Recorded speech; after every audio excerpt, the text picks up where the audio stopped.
All right, here we are back on the SuccessFlow podcast. I don't know about you, Phil, but I've been having lots of conversations with people. Seems like lately, I don't know, but people are going through some life changes. There's some transitions, whether it's personal, people are getting married.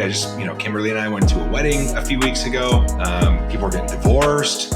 Relationships are changing. Careers are changing. People getting let go. People starting new jobs. People jumping into the pond of entrepreneurship. All sorts of stuff. Having kids, whatever. And so I thought it would be a good topic. We've had our own fair share of life transitions, whether it's personal or professional, and just kind of talk about some of those things and what it's like to go through that, and how you can be a resource for other people maybe going through that. Or also looking at it through a different lens and perspective if you're going through it yourself. Yeah, I think it's a great topic, and state of the world, which we talk about right now, can feel really VUCA at times. The whole idea of this podcast was for people trying to define success for themselves. You're in exactly like transitions like this. What do I really want?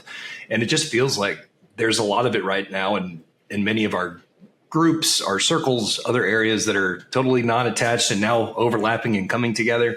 So I think it's a great topic for today. And we could talk through some of those examples and like some of the conversations we're having officially through, the side projects that we're building, the folks that I'm coaching, people that you're helping, and they're more structured. And some of us are just really close personal relationships that we're hearing about and being sounding boards and trying to assist how we can. So I guess where should we start on this one, my friend? Well, I think we'll start on the professional side. Just kind of give you some examples. I mean, there's some people that I've talked to that have been let go from their jobs, and they were kind of, oh, what's next? They're kind of in this limbo stage, some of them are definitely 100% ready to get back into a new role for an organization, and the others are ready to dip their toe into the entrepreneurial pond. And so I think it either case is totally cool. Like, it's just, I don't think entrepreneurship is for everybody. I think everybody can do it, but I don't think it makes sense for everybody. I'm an advocate for entrepreneurship, so I always lean towards that. And whenever someone,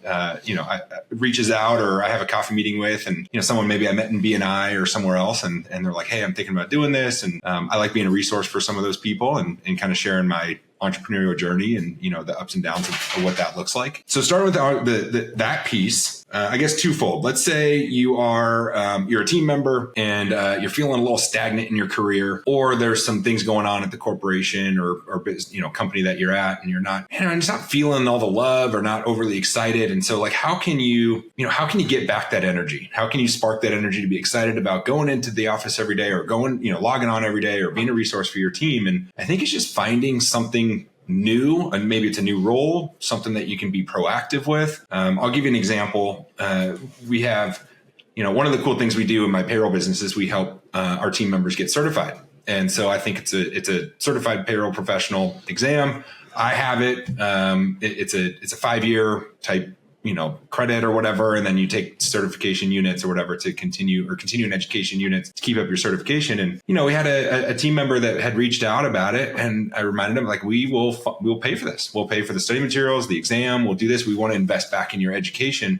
And it totally lit a fire back into her. And I thought that was the coolest thing, because she was just trying to figure out where her next step was within the organization. So we were able to help with that. And so there's a couple study, windows and exam windows that she can take. And we identified when that's going to be. And it just added some more energy and sparked a lot of excitement around being focused on what the industry she wants to be in and what she wants to do. So that's one good example on a professional level. When you're in a little bit of a transition, trying to figure out what the next step is, doesn't mean you have to leave your company or leave your organization. What are the things you can do to bring back that energy to the place that you love to work? I always love these portions of our conversations, because what we talk about often, and I've been thinking about that a lot too. People are thinking, oh, I really want to build something. Maybe entrepreneurship is calling, but if you don't have that route, if you find yourself, it's like, what in your exact environment now can be switched? And I always like to think of that intrapreneur. Yeah. From a sales side, it's a little easier, because I look at it as running your business within a business, and that's a great way to approach it. CEO of your territory, et cetera. But even if it's not a sales function, what is a part of the business where you can create a separate project to contribute to your organization that's going to get you some recognition, and have a conversation with your leadership on, this is what I built. This is my brainchild within the organization. And that can be energizing as well, right? To your point, My current organization has been great about that. If you want to make a shift within the org and contribute elsewhere, exploring it, going about it the right way, and having a why, very supportive of it, and have a close friend doing that as we speak. Really realize where he's at in life is taking him to want to be back in more of an individual contributor role, and had that conversation, is now moving effectively that way. Super energized, super ready to go, new role, new alignment, and it's working. So it's, where do I find myself now? If it's not a great situation, remove yourself. If your mental health or your emotional well-being, your physical well-being is taking a hold, get out of there. But if not, reframing on how can I be the best in this current environment if I'm set up for success, and really getting clear on that, because if not, we'll just keep going through the motions, right? That's what a lot of people do. It's this autopilot, and that's the danger zone. I think you're not usually staying flat. You're either kind of improving, growing, or you're going backwards. So I think it's a great way to start. Yeah, absolutely. And it's, just finding the ways, asking your leaders, how can they challenge you? What are some things that they can, what are some new things that you can learn, or what are some new things that you can do to help the organization, go further, faster. There's no I in team. You can't grow it by yourself, and it takes a full team effort. You need A players, people that are going to think outside the box and try and, not only grow themselves, but also grow the organization. Because as the organization grows, if you work for a good one, the whole purpose is they will invest back into you. And that's kind of a full circle mindset. At least that's what we have in our business. So taking it to the entrepreneurial side, let's say you are ready to make that leap, or something, we had Black Swan events as an episode a few months back, and maybe, not on a grand scale in terms of population, but in your world, something out of nowhere, out of your control, something happens and you get let go. And you're like, shoot, what am I going to do? Am I going to go find a new role at another organization? Or am I going to, do I have the skills? Do I have the aptitude to go start my own business? Maybe it's consulting or coaching, or do I have something that can provide a service to an industry that I know, or whatever? And so I think those are all cards on the table. There's no better time to start a business than now. I think every single income earner should have an LLC for something. There's a lot of strategy that's tied to that we could probably do a whole podcast episode on. Mm-hmm. But I think that's something to consider, and I think during this limbo period of why you're finding something else or what that next step is, doing some research on what, being a solopreneur looks like. And is it something that you can build to scale to eventually hire staff? Or is it something that you can just replace your income, whatever that may have been, by doing something that you're a little bit more passionate about and kind of control your own destiny anyway? Absolutely. And I think it goes back to that same topic of, if you're going to do that, you need to be pretty much all in. 100%. And when we were getting this kicked off, we were talking about clarity. This keeps coming up and may seem like cliche. We talk about massive transformative purpose is one way of saying it, but that's the clarity, right? And if you don't have that, if you're in this cloud, which I've found myself in many times, pulled in a bunch of different directions, lack of clarity is going to keep you right where you're at. So I think if you find yourself in that situation, if life has dealt you an event, an outlier event that has you a little shaken at the foundation, being urgent about getting that clarity and taking the actions that's going to provide more clarity is where you got to go step one. And I think on that note with the clarity, I showed you this little wheel that I had seen the other day. Shout out to Alex Becker. And he broke it down. And again, it's a lot of the things that we've talked about before, but he broke down a pie chart between three areas, one being clarity, energy. And then I was surprised that he included willpower on this, because I think the willpower energy thing are kind of tied together. But having those three things mapped with focus is really how you're designing a great life. And we'll include this kind of diagram in the notes, because as I was looking through it, I was like, I really don't like relying on willpower, because it's really limited. Like, there are many studies about, like, a great example I was talking about the other day.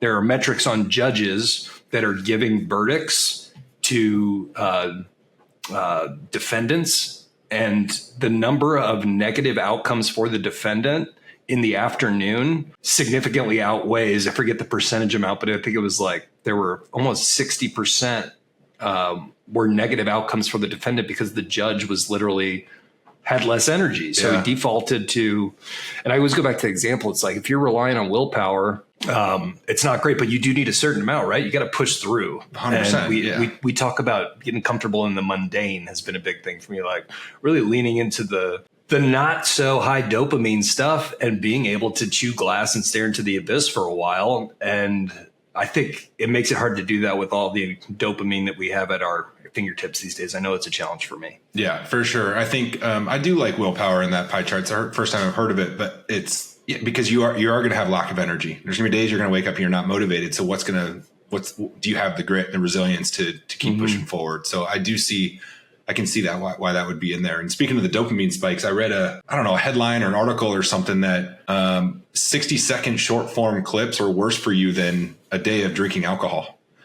Yeah. It's like, it's worse on your brain. Those dopamine spikes are worse if you're spending an hour or two in the abyss and the doom scrolling than having a night out and a hangover the next day.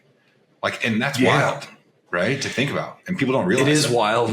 And I think even on the other end of it, I've noticed over the course of the last 3 years, I really enjoy long form content. Like, I would love to see this podcast go into some guest episodes that were 2 hours when you get on a beefy topic that you can kind of pull apart. But even that, I found myself, man, if I'm listening to this long form content, usually in chunks, whether it's a drive, the sauna, a walk, often a walk, but then I'm like, am I really even focused on this? The walk is one thing because you're kind of stacking, but you can get kind of hooked on the long form stuff too, even though it's still good for your brain. It's like creation over consumption. Yeah. Right back to that, the recurring theme of this podcast. And even the long-term content has to be managed, even if it's positive stuff. You can just consume. But the night of it, comparing it to the drinking is interesting because it's similarly, you're frying your adrenals and your dopamine and your cortisol levels and throwing your hormones off. That's pretty interesting. Yeah, I thought it was really interesting too. And I piggyback off of the long form content, whether it's podcast or audiobook. Like, I just feel so much better listening to 30 minutes of that than scrolling social media for 30 minutes. You know what I mean? Like, it's unbelievable. We've talked about it, how like it's amazing to me, like just because of the meditation stuff or whatnot, realizing when I'm doing it and wanting to pull away from it and having that conversation while I'm still doing it just shows you how powerful it is. And that feeling you get afterward is almost shame, which is a low vibration emotion that, we've talked about, and that, like, why am I doing something that I immediately feel this low level of shame about? And then you've got a whole nother battle bouncing yourself back out of that. So I don't know what the right answer is there, except for really discipline and blocking your time as a reward to do that. And then really having the firm guardrails of, I'm only going to do it for this amount of time. Yeah. And I think that brings us back to when you have these life transitions and you're in a bit of this limbo, kind of potentially painful stage, right? If it wasn't a great situation. But looking at it as not a good or bad situation, looking at it as like an and situation. Yeah, that was painful, but it's also putting me on a path for new stuff, right? It's allowing me a gift to go try new things and challenge myself on purpose. So have your little limbo period or whatever, but bounce out of it, remove yourself from the dopamine spikes, and just put your head down and focus on what the next move is, and reflect and figure out what it is that you truly want. You have a gift, an opportunity to figure out what it is that you truly want. And so finding alignment in that and refocusing on your core values, maybe some of that stuff was getting away, right? Like in your current position, you're like, man, this just hasn't aligned for years. And I just never really realized it because it was just a slow transition away from who I truly am or whatever. And then you move on and figure out what the next step is that more aligned. And so you get a gift. It's almost like an opportunity to really make the next move that can be impactful for you and your family and the legacy that you want to live. You're so spot on there. And it's like most of the time in our lives, sometimes we'll get inspiration and make some changes, but I would say more often than not, it's those events in life that are jarring that take you toward those directions. And it's easy for us to say when we might not be in one right at this moment, but we've been there and had to make those adjustments to take you. And you look in hindsight, like, if that wouldn't have happened, if I wouldn't have had this realization, my nervous system and my, the platform of existence that I think is real life, if it's not shaken a little bit, when are we going to change? Yeah. I think you're spot on. It's easy for us to say now, but if you're going through that, reframing it, you can reframe this as, okay, what is this chapter of my life going to be? And how do I make it a damn good story what is that this I can teaching tell me down right the road? now? Yeah. They have, so I look back at like wedding day stuff, right? You're married, your spouse, it's like the best day of the, you're excited about the life that you're about to build and all-time highs, right? Especially the first, you go on your honeymoon, first year, you're traveling, all this stuff. And then you start throwing in responsibilities and kids and you start growing old together and all this stuff. But the way to not lose that is to continue those adventures and continue those conversations with your spouse. And be like, remember what we did in the first year or two? Like Kimberly and I will do that. We just went to that wedding in New York and it was just like, it was so cool. It was just us, no kids. And just another reminder, like every single year we make a point to have at least, I wish we could do it more, but at least once a year we do 3-4 night stay somewhere. We get away, just her and I. And more often than not, it's not local. It's like out of town, like away somewhere. And it's just an opportunity for us to reconnect and continue talking about our goals and things we want to do. And it's everything. It's everything we want to do as parents. It's everything we want to do financially. It's everything we want to do in our personal lives or professional lives. And so when you go through these life transitions, everyone changes as you get older. And if you're not growing together, that's when, things happen like divorce and separation and all that kind of stuff. And it can be detrimental to families and whatever, but it doesn't always have to be. And even if that is the right move because you just grow apart, that's okay too. But just making sure that you guys are aligned in those decisions. I've seen both sides. I've seen the ugly side of divorce and I've seen a very, very mutually like this makes sense. Like, they better off because of it. And so any type of situation you're in now that we're transitioning to the personal side, having those conversations with those around you that are involved, being open and transparent is huge. Absolutely. And I didn't intend on bringing this up. It's funny. That's what I love about doing this with you. But it's been exactly a month. I just looked at my watch and realized it's been exactly a month and think I can, chat about it without breaking down, because I've cried more in the last month than I have, than I can remember in decades, just with Bogey passing on. And that was harder for the household than I realized, and went through all kinds of emotions of kind of, it's just grief, not just grief. It is grief, and there's anger, and it brings up other losses from the past. And then it was this mental jujitsu of being frustrated that I was frustrated about it. Yeah.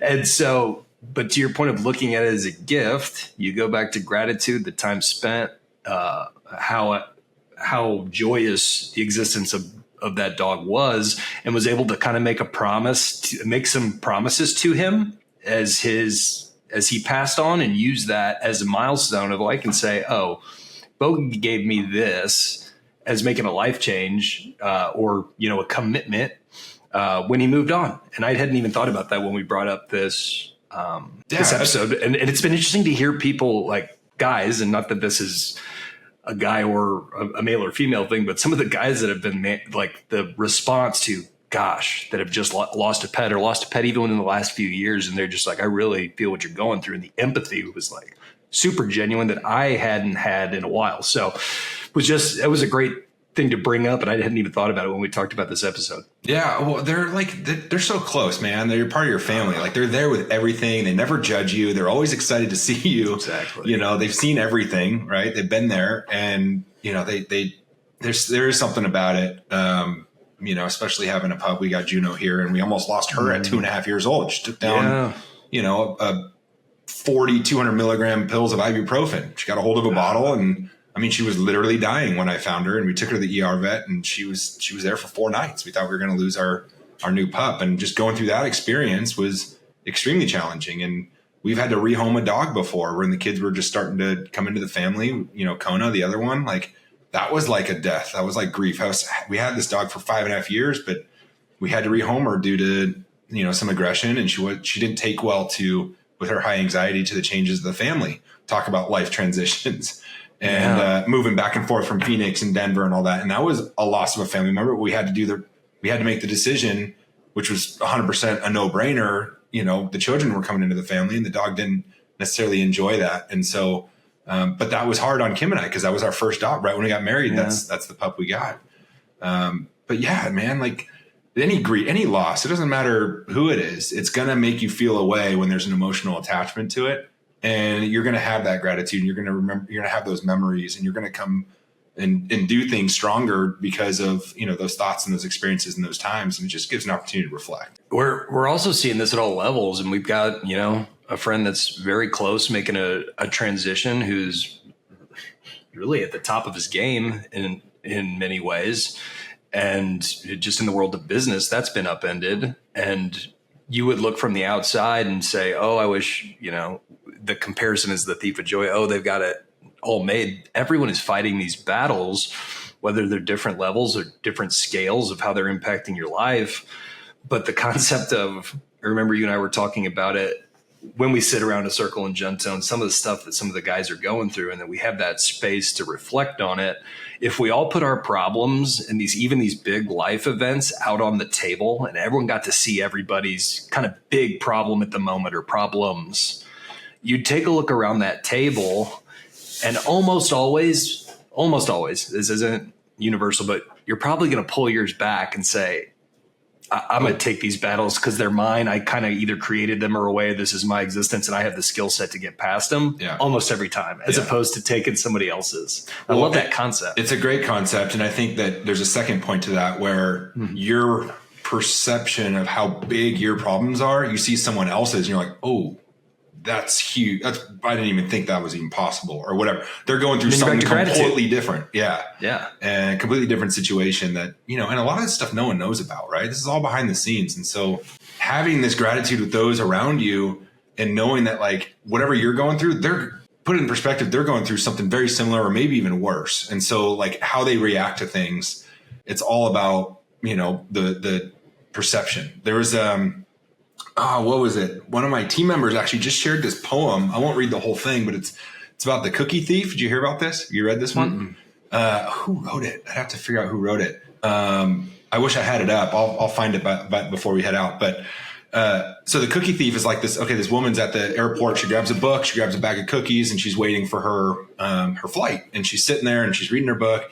And she reaches in, grabs a cookie, and then the next thing she knows, the guy next to her, he grabs a cookie from the bag as well. And she's like, what the heck? Like, you're grabbing cookies out of my bag. Like, what are you doing? But she didn't want to say anything. She didn't want to ruffle feathers. So she just continued to read her book. But every time she would go grab a cookie, he would grab a cookie. And as her stock completely dwindled, there's one cookie left. And she's thinking, like, oh, well, what's going to happen? This guy going to steal my last cookie? And da-da-da. And so he does. He grabs it, he breaks it in half, says, here, do you want to split this with me? And she's like, are you kidding me? Like, what an ass. Like, you're stealing all my cookies, and then you have the audacity to say you'll split my last one with me. And so all this is going on in her mind. She has not said anything. And they call her flight and ready to board. She gets on the plane, all this stuff, and she reaches in her bag and she finds her full bag of cookies. It was his bag that was sitting in between them.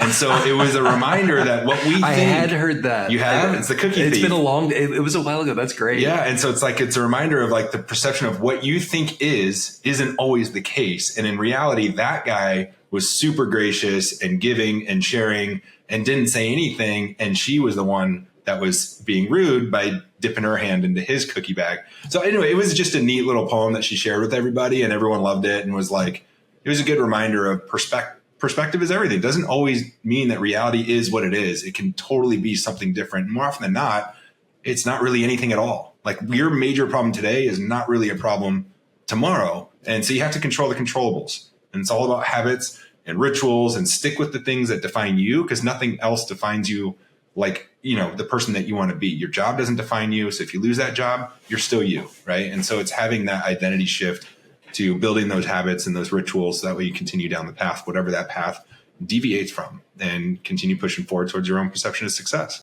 Love it, dude. I think that's a great capstone to this podcast, and we'll call it a wrap there. And I guess one thing to leave the listeners with, if you're going through that right now, first of all, reach out to us. We are doing this work, and if nothing else can be a sounding board, but it's also likely going to make for a great podcast episode once you move on that next mission. So keep that in mind. Keep listening. We're thinking about you, and we will be back at you next week.